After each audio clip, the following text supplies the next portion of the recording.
Fala galera, aqui quem tá falando é o Luan e 1 bilhão% que você vai adorar esse podcast. Fala pessoal, eu sou o Abel e falaram que eu sou o cienciero aqui do grupo, né? Vamos ver se isso é verdade. Fala pessoal, meu nome é Lucas. Eu nem gosto tanto assim de Coca-Cola pra alguém querer me comprar com alguma coisa.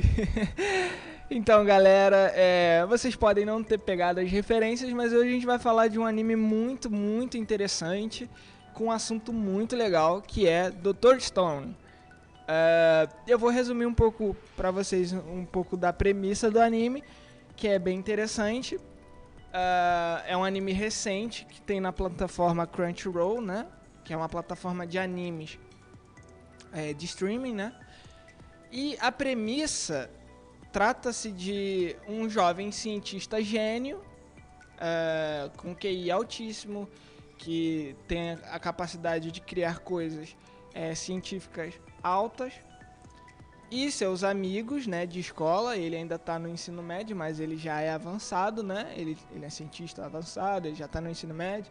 E seus amigos contam a história de relação entre esses amigos.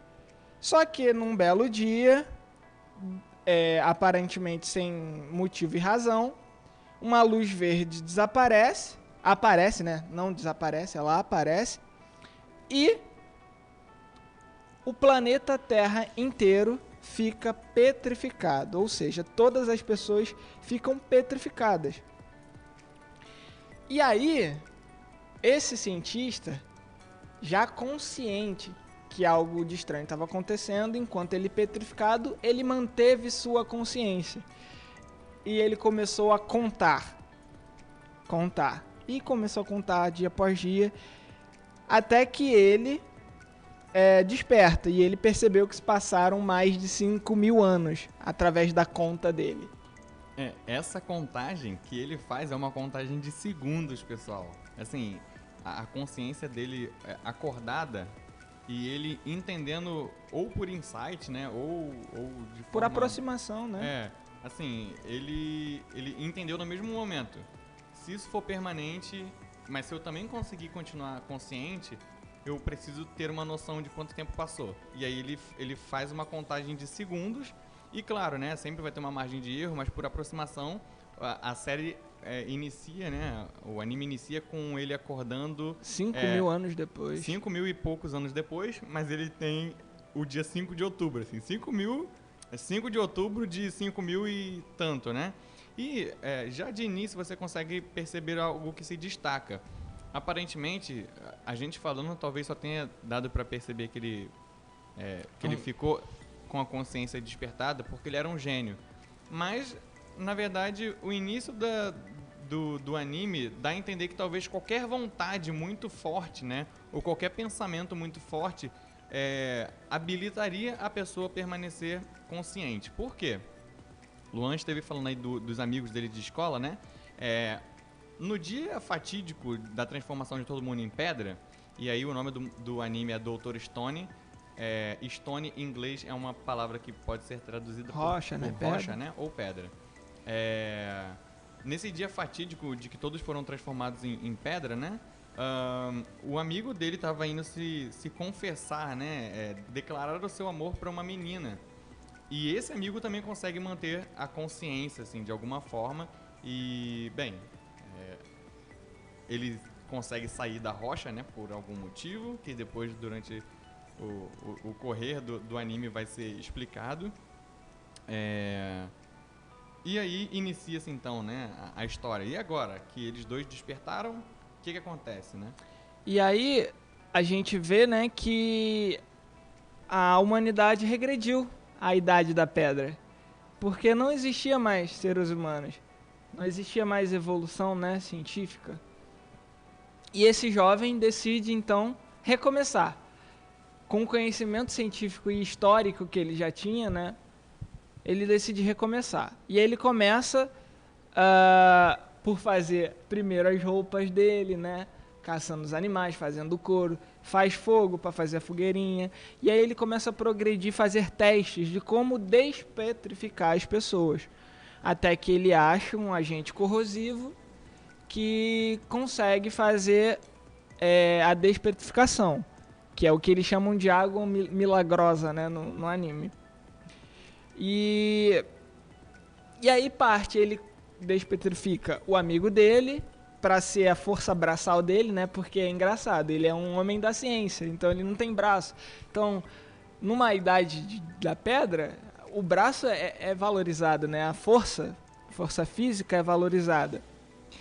E mostra também, né, que não, o ser humano não só evoluiu pela força física, né?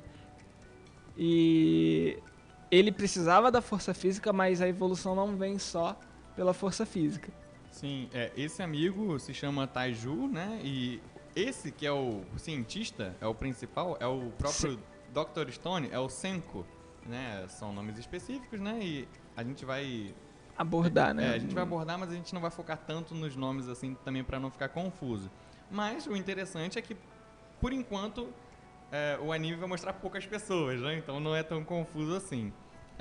Bem, eles começam então a reconstruir de alguma forma essa civilização, que por enquanto só tem eles, né? Mas os animais não foram petrificados, isso também é interessante. Isso é interessante pensar, dizer. Né? Talvez mais pra frente, já tem uma segunda temporada, eles vão explicar.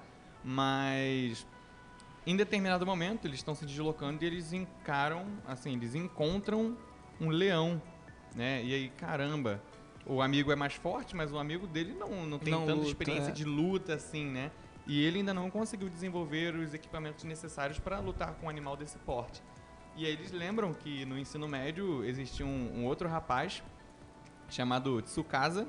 Que é até engraçada a nomenclatura dele, né? O mais forte primata do ensino médio. Exatamente. E aí esse rapaz, eles encontram nele, né, a solução para as lutas mais brutas, assim. Brutas com animais, e violentas.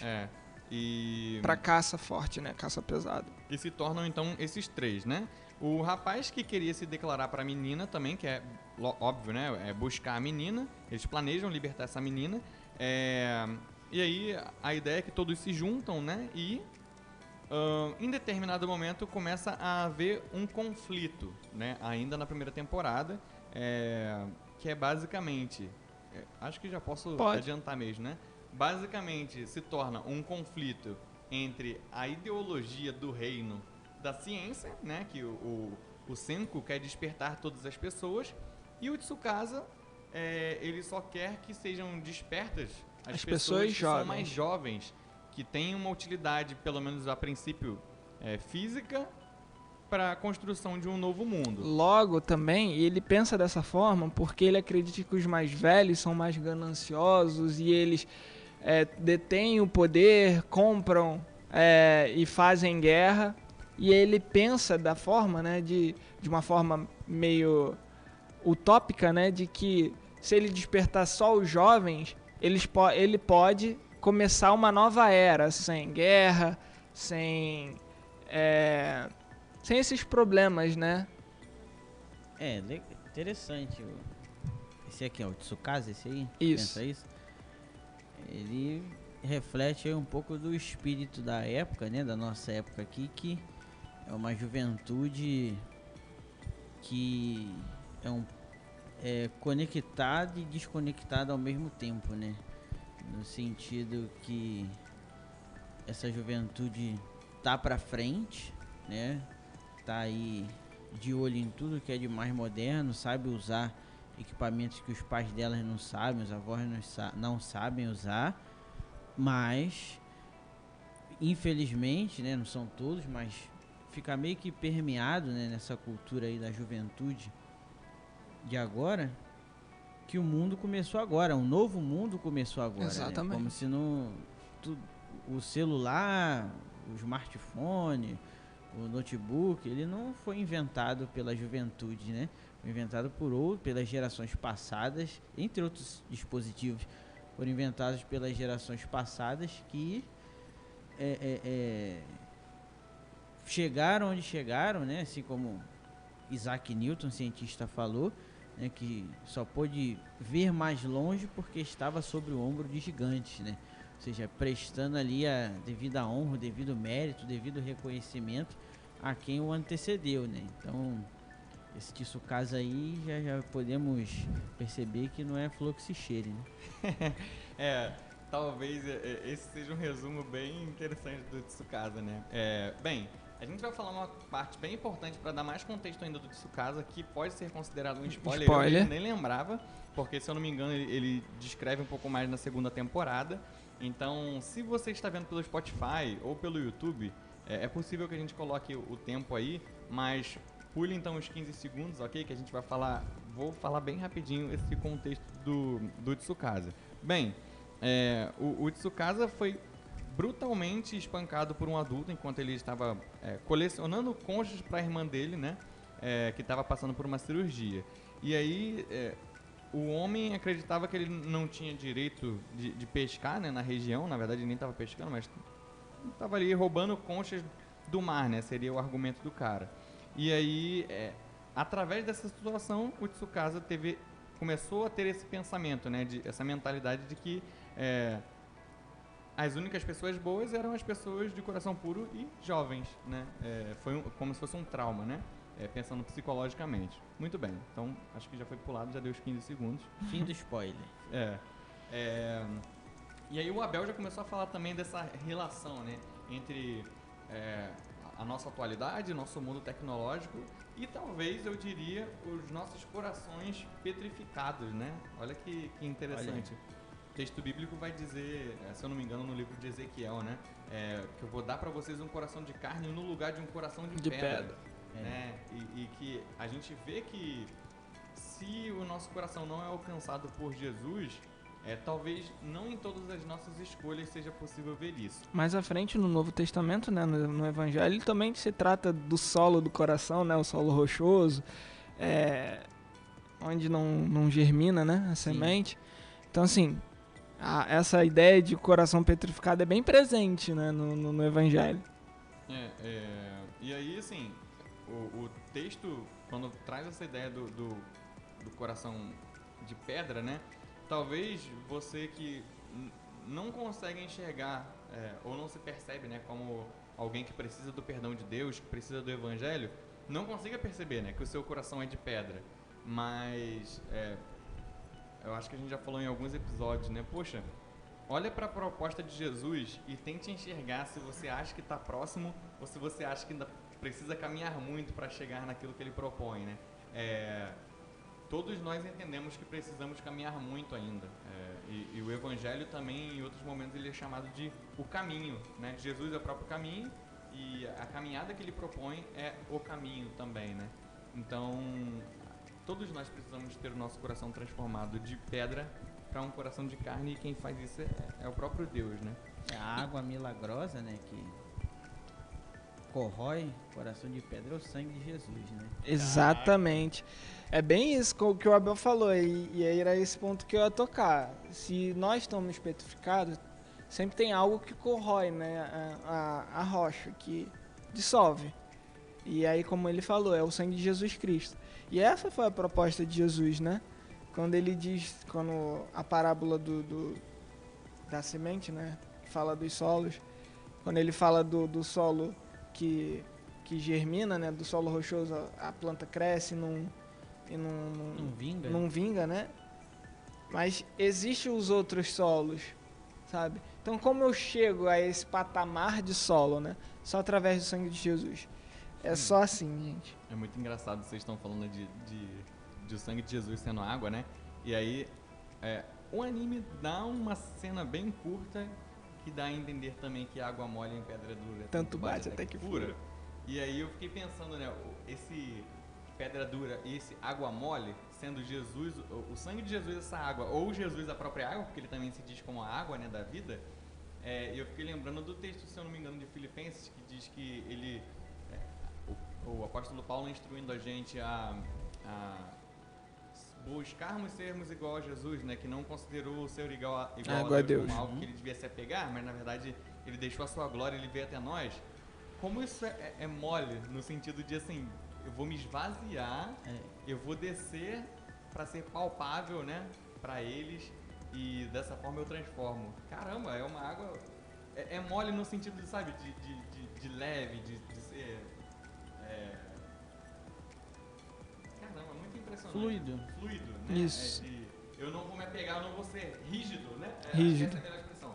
Eu não vou ser rígido com a minha natureza e, na verdade, para cumprir aquilo que a minha natureza divina deseja, eu vou ser mole, eu vou em encontro desse coração de pedra, eu vou quebrar. E quebrar como?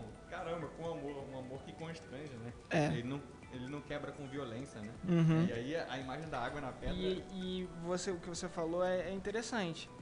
A visão do Senko, né, que é o cientista, é uma visão muito mole. Já a visão do Tsukasa é uma visão dura. O Senko, ele quer trazer a humanidade de volta, mas ele quer trazer toda a humanidade de volta. O Tsukasa, ele quer trazer só os jovens porque ele acredita que há maldade nos velhos. Só que esse pensamento dele é um pensamento ditador. É um pensamento ditatorial, né? Porque ele está no comando da nova juventude. E ele guiará a nova juventude a uma nova era, é o que ele diz, né? Uma nova era das pedras, é o que ele fala na série. Uma nova era das pedras sem a maldade do humano, do ser humano. Só que o que ele já faz é a própria maldade. Se eu não me engano, até existe um conflito na conversa deles, de assim, poxa, você quer realmente libertar todas as pessoas, mas e os criminosos? E as pessoas que não merecem misericórdia? Você também vai libertar elas? E, olha, é um dilema. É um dilema que, assim, você não espera ouvir, talvez, quando você ouve os 30 segundos de sinopse que o Luan deu. É um pessoal do ensino médio, e aí todo mundo vira pedra. Eba, que coisa boba, né? Não, e a série, gente, fica a recomendação, ela é pra ser divertida. Ela é uma série... Eu até falei aqui com o pessoal, o teor dela às vezes parece ser educacional, né? Mostrar que a ciência pode ser divertida. Só que ela toca nesses pontos e é muito interessante. Como o Lucas falou, não esperava tocar nesse assunto, mas a resposta do Senko é interessante. Ele fala da justiça. A justiça vai resolver isso. Sabe? Não sou eu. E aí é interessante, porque o Tsukasa se coloca como a própria justiça, né? Eu faço a justiça. Os velhos não merecem porque muitos deles são maus. Os ricos também não merecem porque muitos deles são maus. O criminoso também não merece. Isso é interessante, né? Porque o Dr. Stone aí, né, acaba sabendo qual é o papel dele e qual não é o papel dele. Exatamente. O que eu sei é ciência, então cabe a mim resolver o problema que a ciência pode resolver, né? Que a ciência tem condições de resolver. Agora, a questão de justiça, de moral, de liberdade, de condução de vida, isso já é a quem compete, né? Um outro departamento, exatamente. É o pessoal do direito, da lei, etc e tal. E é um bom ponto que o Abel trouxe também, que é engraçado, que o Tsukasa, mais um spoiler, galera, se vocês não quiserem, pulem aí uns 20 segundos, mas o Tsukasa, ele no meio da luta, nesse conflito, né, de ciência e tecnologia, ciência e força, né, ele impede e consegue a água milagrosa. Então ele faz o exército dele. Ele faz o exército dele e ele só revive jovens capacitados. Então ele reviveu despetrificou um psicólogo que vai ajudar ele na estratégia. Um psicólogo ele é um psicanalista, né? Ele é psicólogo, psicanalista, então ele tem essa ideia da psique. Então ele reviveu um arqueiro, né? Um atirador que vai ser bom pra ele. Então ele só formou um exército de fato. E aí o spoiler em si é que esse cara da psicanálise, ele inverte, ele vai pro lado da ciência, porque ele entende que o Tsukasa tá fazendo é uma coisa ditatorial.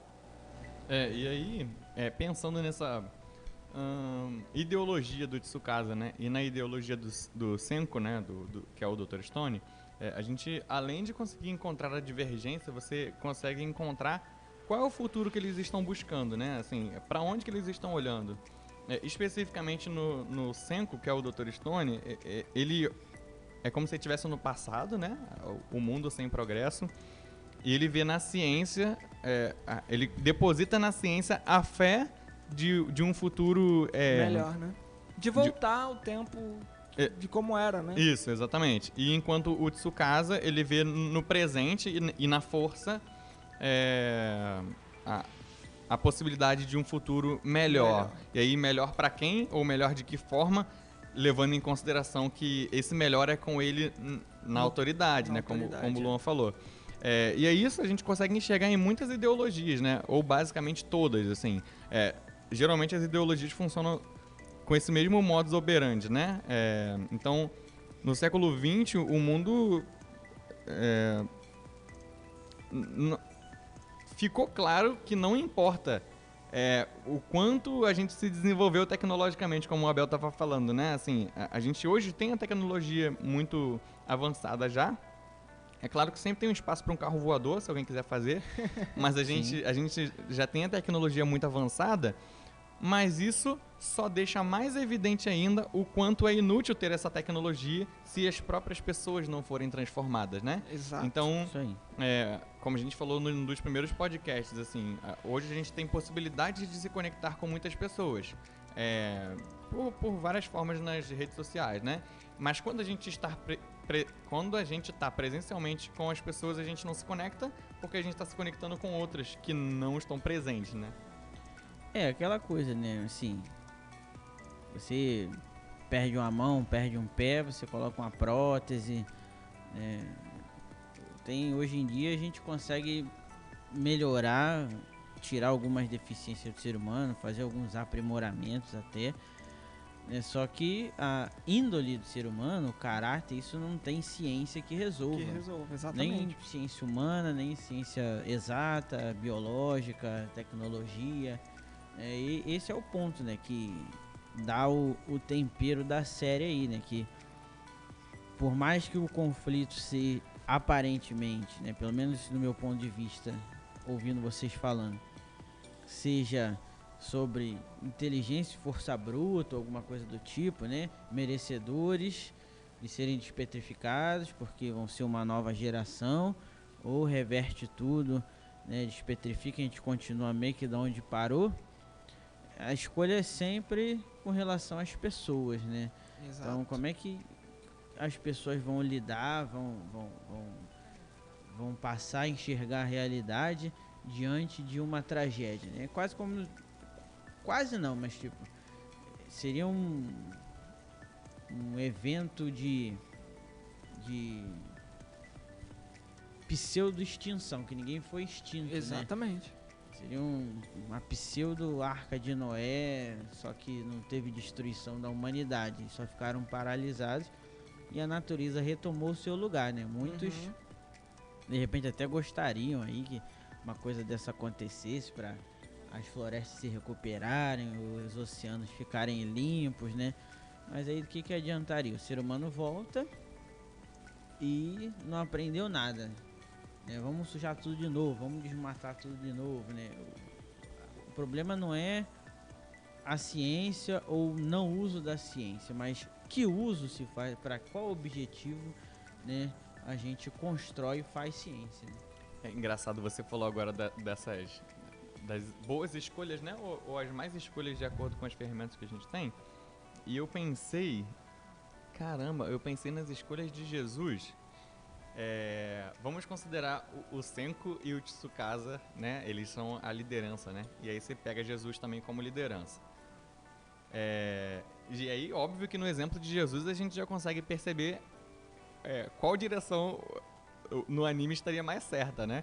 Porque você vê Jesus pegando um cobrador de imposto, Jesus escolhe um cara impulsivo, pescadores que não tinham muita inteligência, aí ele vai lá e escolhe o Lucas, escolhe a Abel, escolhe o Luan, sim, só gente que não prestava pra nada, né? Prestava pra nada, exatamente. Mas que ele chama pra perto pra caminhar. E Eu acho que esse é o tipo interessante de mensagem que talvez, claro, não sei se o anime quer passar diretamente, mas que a gente olhando pra Bíblia e olhando pro anime consegue absorver, né? Acho que o único caso que isso não pode ser replicado é no casamento. Então, rapaz, escolha a menina, sim, com um padrão bíblico. Com sabedoria. Com sabedoria. Menina, escolha o rapaz com um padrão bíblico, com sabedoria, né? De acordo também com a orientação dos seus pais, mas sempre levando a palavra de Deus por cima. Exato. No resto, assim, tirando a situação do casamento, a gente precisa caminhar com pessoas que, na nossa perspectiva, são indignas. E né? diferentes. E diferentes, porque a gente também não merecia perdão, e assim como Jesus falou, né? Lá na parábola do servo incompassivo, que ele tem uma grande dívida perdoada e ele não perdoa o cara que devia menos pra ele, né? A gente precisa entender que se a gente foi muito perdoado, a gente precisa distribuir muito perdão, né? E da mesma forma, o amor, da mesma forma a misericórdia, né? E isso que você falou dá uma continuidade legal na série, porque de forma misteriosa o Senku ele encontra, e eu não vou contar o mistério porque é um spoiler gigante, né? Então assistam.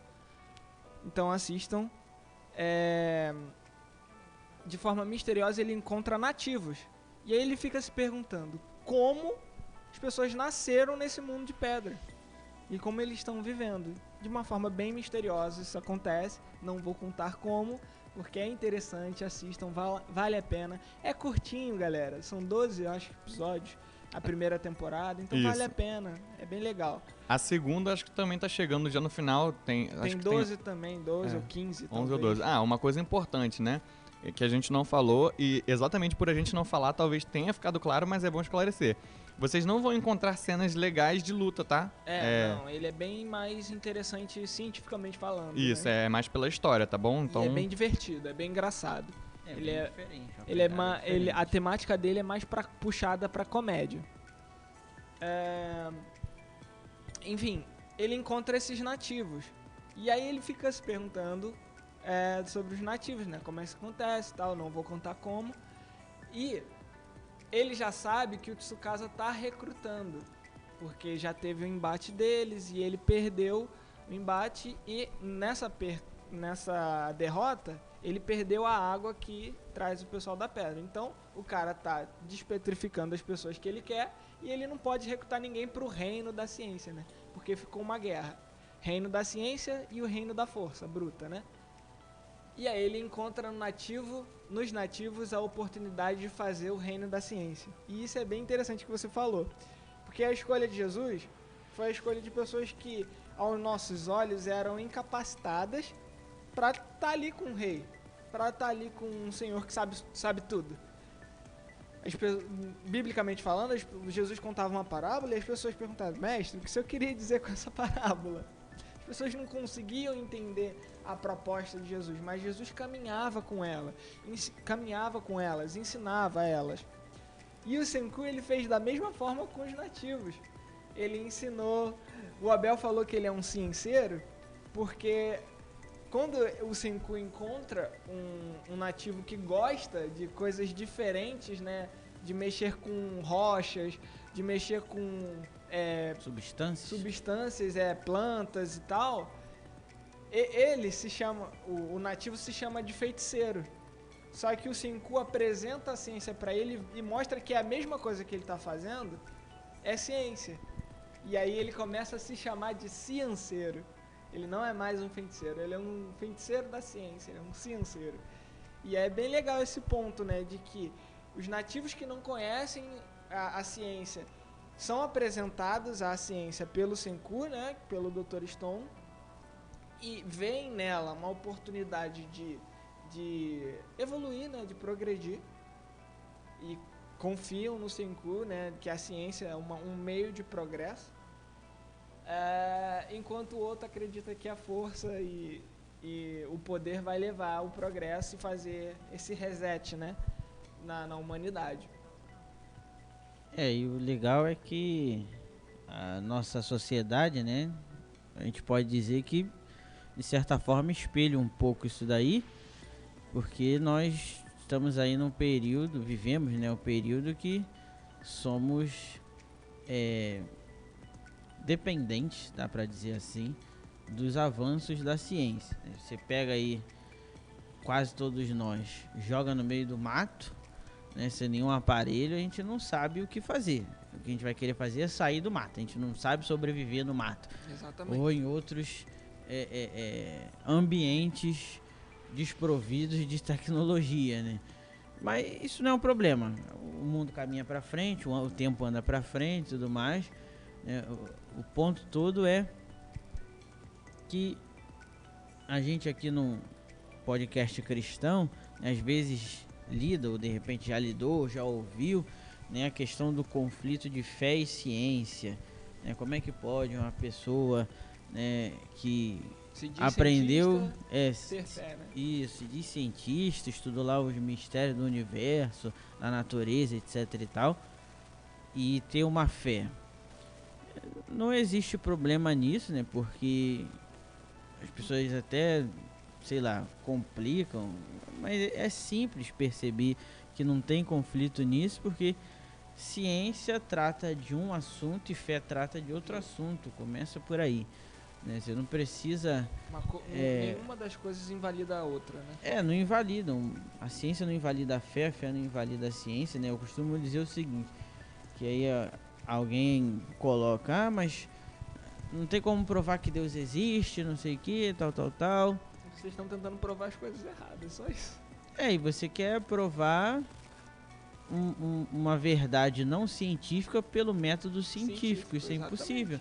Né? Da mesma forma que você não consegue, por exemplo, sei lá, medir a temperatura de um corpo com uma balança. Não vai fazer isso, né? São aparelhos diretamente você não faz isso, indiretamente você tem como fazer, mas você precisa de outras coisas, mas diretamente. Eu quero saber a temperatura desse neném. Tá lá o seu neném, tô achando que ele tá quente. Você não vai botar ele numa balança pra medir a temperatura você dele. Vai usar um termômetro, né? Vai usar o termômetro. Como é que, então, né, de repente você aí que tá ouvindo e já ouviu muito disso, né? E acaba sendo difundido na nossa cultura que fé e ciência são não rivais. Se misturam, né? Pior do que não se misturar são rivais, né? Uma coisa vai acabar com a outra. Se você tem fé, você não vai poder isso é legal. Abraçar a ciência. É um ponto até se tocar, porque a gente está vivendo um tempo que não é nem de são rivais, né? É de negar de fato, né? Negar a existência científica, e isso é muito perigoso, né? Quando a gente fala de negacionismo, é muito perigoso, galera.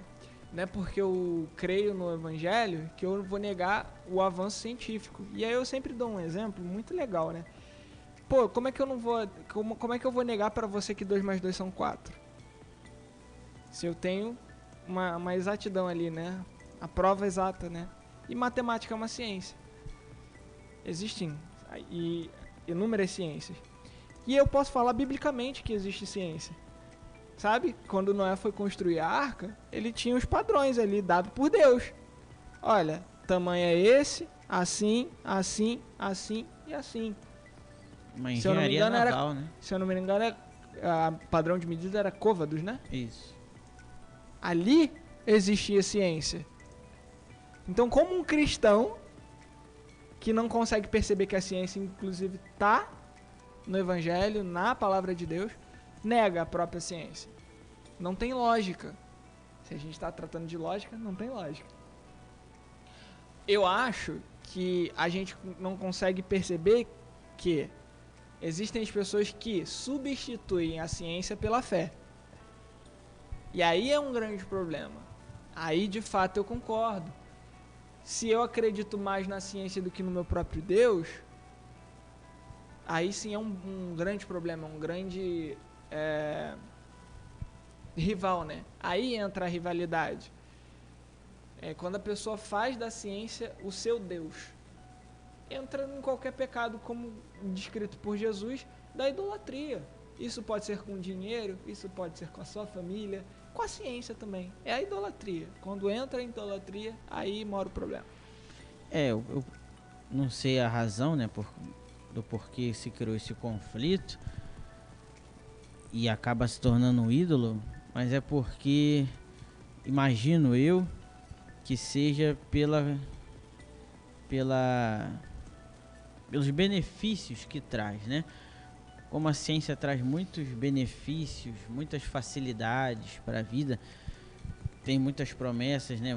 Muitas coisas foram resolvidas, né? Antigamente, estamos em 2020, você volta a 120 anos, a pessoa pegava uma gripe, se fosse um pouquinho mais forte, a pessoa morria.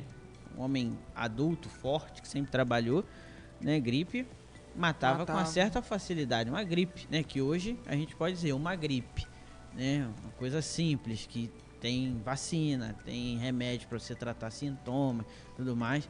Então, entre diversos outros, muitos exemplos que poderiam ser dados, né? Então a ciência, ela traz essa facilidade, essa melhora de qualidade de vida, e facilmente se torna um ídolo. Para o cristão resolver esse dilema, é só lembrar que a ciência, o desenvolvimento científico, tecnológico, acaba sendo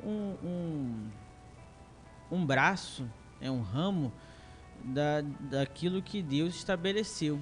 Exatamente. Se a gente for pensar aí, as atividades humanas, o trabalho, o esporte, as artes, a ciência e algumas outras, né, por exemplo, são todas atividades que são feitas, realizadas, desenvolvidas e a religião, né, mas a religião vai um pouco fora, para que o ser humano encontre uma completude, o bem-estar, né, fique mais feliz, fique satisfeito, possa ter alimentação, possa ter prazer, possa ter várias coisas, mas são todos braços ou ramos indiretos que revelam a Deus, né? Quando você trabalha, você sabe, Jesus fala, meu pai trabalha até agora e eu também. Quando a gente pensa em artes, né, o que é mais belo do que Deus, né? Qual é o padrão estético perfeito se não Deus? Quando a gente pensa em esporte, né, saúde, condicionamento físico, né, Deus é preocupado com a saúde do ser humano. Exato. Quando a gente pensa em ciência e tecnologia, o Luan aqui já falou também, mas Deus sempre falou, as ervas são para a cura das nações, né? Está escrito na Bíblia. Então, o ser humano tem sempre que cultivar, cuidar da criação e procurar maneiras de usufruir de forma sábia e cada vez melhor de tudo que a natureza tem a oferecer, seja pela arte, pela ciência, pelo trabalho, pela religião, pelo esporte. E não tem como, ou não é que não tenha como, mas fica estranho alguém pegar uma disciplina da ciência ou algumas e com ela tentar invalidar ou dizer que há incompatibilidade com a realidade de Deus, com a natureza de Deus. Exato. Porque tudo de uma forma indireta acaba apontando, basta olhar com um pouquinho de sinceridade. Tudo é para a honra e glória do Senhor Jesus. É, isso aí. Exato. Só olhar com um pouquinho de sinceridade e saber que cada atividade humana, cada coisa tem a sua especificidade, né? Se eu vou procurar Deus nas artes, ele não vai ser um quadro, né? Não vai ser uma escultura. Se eu vou procurar Deus na ciência, ele não vai ser uma estrela, não vai ser uma fórmula matemática. Mas a fórmula matemática, a estrela, o quadro, a escultura, elas revelam alguma coisa, um indício, né, de que existe uma construção, um construtor, melhor dizendo, superior, que dá essa capacidade do ser humano de recriar. Exato. O apóstolo Paulo, quando ele está no Areópago, né, no Novo Testamento, ele vê alguns templos, né, algumas construções mesmo, e enquanto ele cita alguns poetas da época e ele fala, ele fica admirado e incomodado, né, por causa da idolatria das pessoas, mas também admirado, né, por elas ter tanta devoção. Ele vai falar que o pessoal está tentando apalpar, está tentando de alguma forma encontrar ou justificar aquilo que eles veem, eles já percebem, eles simplesmente não conseguem discernir, né, assim, não conseguem traduzir. E aí existe lá, por exemplo, existia uma referência ao Deus desconhecido, né? Mas o próprio Paulo também vai falar que toda a criação, se eu não me engano em Romanos, né? Toda a criação, toda a obra de Deus, das mãos de Deus, né? A natureza revela, né? A glória de Deus revela a natureza divina e nenhum de nós é indesculpável de não conseguir perceber. Ou seja, cara, sim, no barulho do mar você consegue perceber Deus. Povos indígenas que nunca ouviram falar de religião, né? Conseguem atribuir uma divindade a alguma coisa a partir do que eles olham. É claro que não é o Deus que nós conhecemos, mas é uma forma de enxergar, né? Então eles conseguem perceber essa questão da divindade, para quem diz que na verdade Deus é uma construção apenas social, né? Mas acho que já pra gente começar a caminhar pro final, a gente pode pensar em algumas coisas. Não, e uma outra coisa também interessante, né?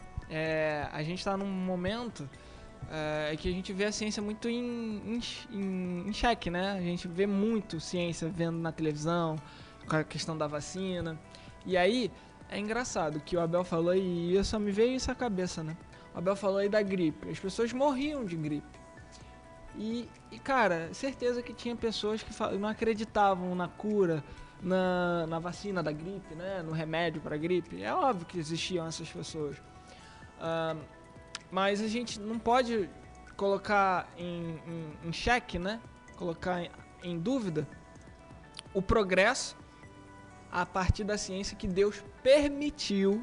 Aí tá a diferença. Deus permitiu que tivéssemos para lidarmos com a gripe, para honra e glória do Senhor, lidarmos agora com a Covid-19, com a vacina,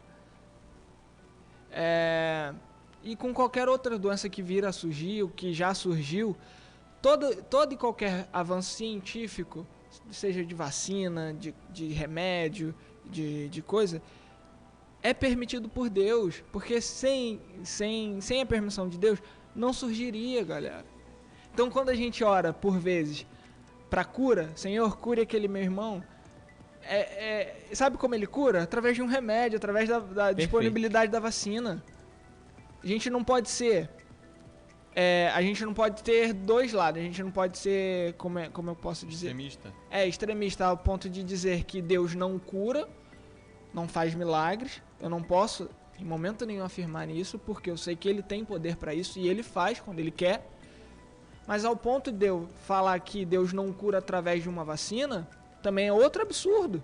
Aquele ponto, né? A pessoa vai lá, pega um câncer, aí vai fazer o tratamento, a quimioterapia, aí é curado, né? O crente, aconteceu com o crente. Aí quando ele vai lá na igreja, que ele fala, eu fui curado para a honra e glória do Senhor. Aí se o médico que tratou dele tá na mesma igreja, vai falar, mas eu que fiz o tratamento, como é que é esse negócio aí, né?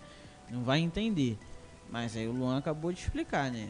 O tratamento, a inteligência do médico, os equipamentos, Exato. Tudo isso foi desenvolvido porque Deus deu capacidade para o ser humano para chegar nesse ponto. Então, os dois estão certos, né? O médico, ele, no entendimento dele, fui eu que trabalhei, e o crente lá que foi curado, ele vai entender que a mão de Deus atuou na vida dele, o curando através da quimioterapia. E esse é o reflexo que a gente falou, né? Que um não invalida o outro. Não invalida, complementa. Exato. Vocês estão falando de saúde, né? Eu tô lembrando como muitas vezes a ciência pode tentar, entre aspas, discriminar A religião. A religião ou a fé em relação a essas coisas, né? Mas como na verdade a gente percebe na revelação gradativa de Deus esse cuidado, né? Então, por exemplo, no Antigo Testamento falava, não come carne de porco, não toque em animal morto, circuncida ao 7º dia, sei lá, ao 8º dia. E aí, a princípio, isso era só uma lei, né? Para o pessoal não fazer.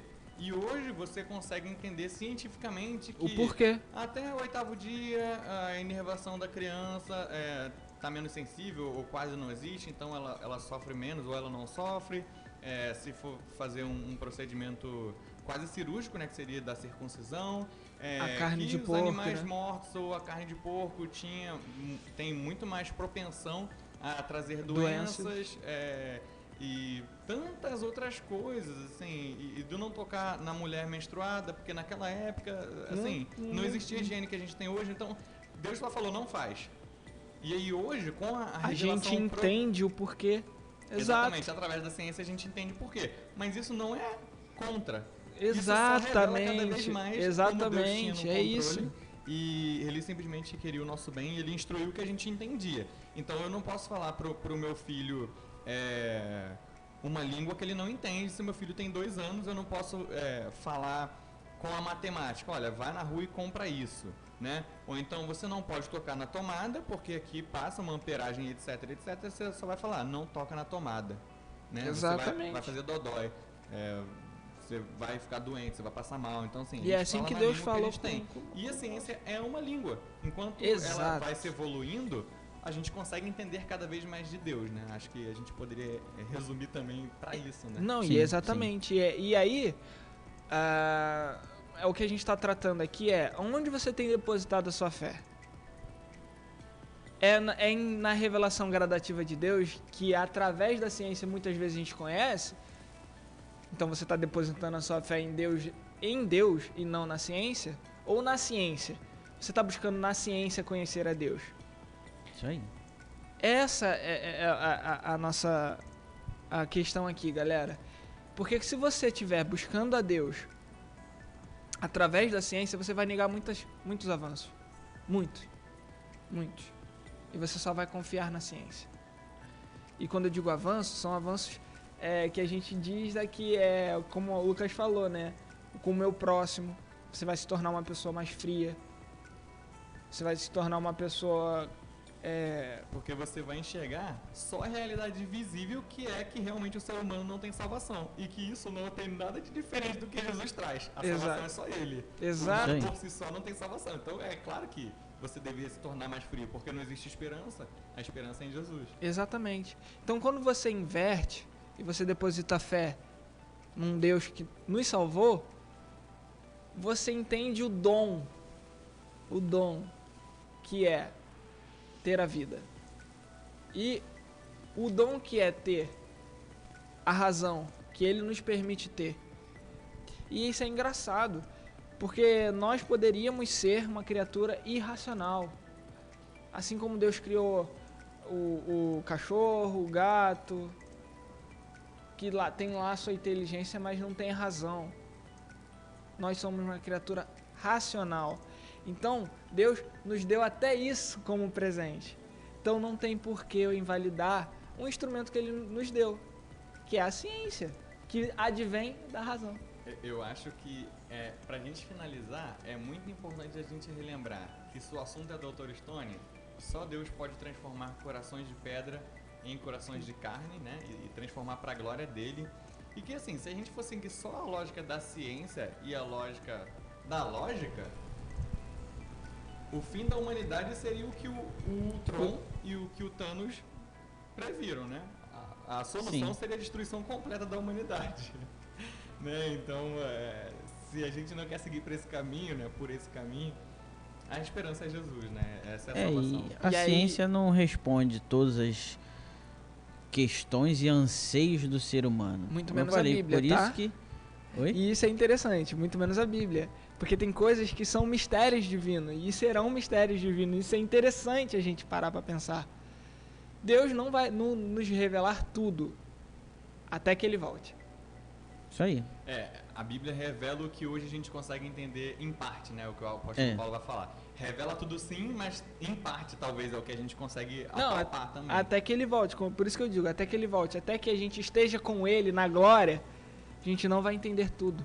Então não tem por que eu buscar resposta para o que não tem resposta. É aquela coisa, a ciência ela vai satisfazer os anseios naturais do ser humano. A arte vai satisfazer os anseios sentimentais do ser humano. Exatamente. A religião vai satisfazer os anseios espirituais do ser humano, né? Cada um vai estar no seu quadrado ali, no seu departamento. Então uma coisa não vai excluir a outra. Exato. Não vai acabar com a outra. E como o Lucas falou, né? Só Deus pode consertar despetrificar o coração do homem. Ele pode usar o 5 como instrumento, mas só Deus faz isso. Amém. Jesus, a famosa água da vida. É a água milagrosa, né? Exatamente. Muito bem, pessoal. Relembrando então, né? Acho que eu não falei no último episódio. Leia a Bíblia. Leiam a Bíblia, de fato. É isso aí. E Leiam assistam, Bíblia, galera. leiam livros científicos, E leiam assistam, livros galera, de do- artes, consumam arte, produzam ciência, produzam fé, desenvolvam a fé. Até pra gente ter assunto pra falar aqui, olha. É. Cada vez que você produzir mais, quem sabe a gente não fale sobre a sua obra aqui futuramente. Então, é isso, galera. Assistam Dr. Stone, vocês vão se divertir, é muito legal. Leiam a Bíblia, é importante para vocês terem essa visão assim que vocês assistirem. E, por favor, entendam, a ciência é só um instrumento, não é um Deus. Não a neguem, mas usem como um instrumento. Use com sabedoria, use com moderação. Para a glória de Deus. Para Amém. a glória de Deus. Amém. Valeu, galera. Pessoal, não deixem de seguir a gente no perfil do Instagram, podcast.pdc, ok? Sejam bem-vindos, @podcast.pdc.